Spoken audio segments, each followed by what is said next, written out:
1 Corinthians chapter 11. Be imitators of me, even as I also am of Christ. Now I praise you, brothers, that you remember me in all things, and hold firm the traditions, even as I delivered them to you. But I would have you know that the head of every man is Christ, and the head of the woman is man, and the head of Christ is God.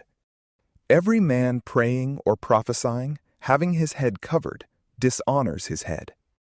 But every woman praying or prophesying with her head uncovered dishonors her head, for it is one and the same thing as if she were shaved. For if a woman is not covered, let her hair also be cut off.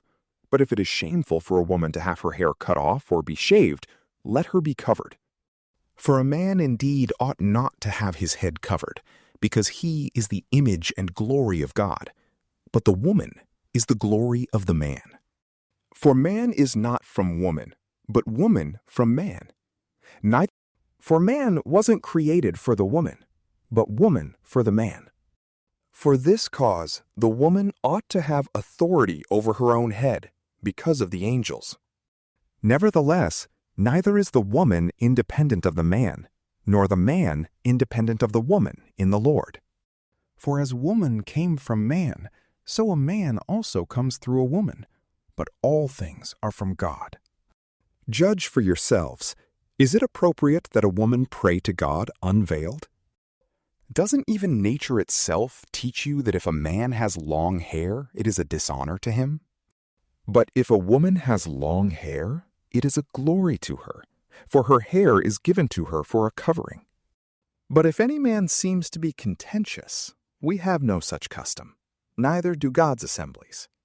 But in giving you this command, I don't praise you, because you come together not for the better, but for the worse.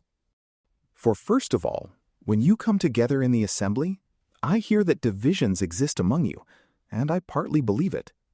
For there also must be factions among you, that those who are approved may be revealed among you.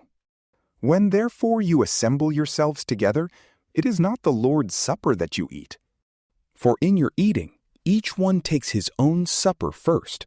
One is hungry, and another is drunken. What? Don't you have houses to eat and to drink in? Or do you despise God's assembly and put them to shame who don't have enough? What shall I tell you? Shall I praise you? In this I don't praise you. For I received from the Lord that which also I delivered to you, that the Lord Jesus, on the night in which he was betrayed, took bread. When he had given thanks, he broke it and said, "Take, eat.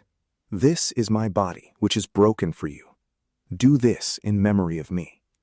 In the same way, he also took the cup after supper, saying, "This cup is the new covenant in my blood. Do this as often as you drink, in memory of me. For as often as you eat this bread and drink this cup, you proclaim the Lord's death until he comes. Therefore, whoever eats this bread or drinks the Lord's cup in a way unworthy of the Lord will be guilty of the body and the blood of the Lord.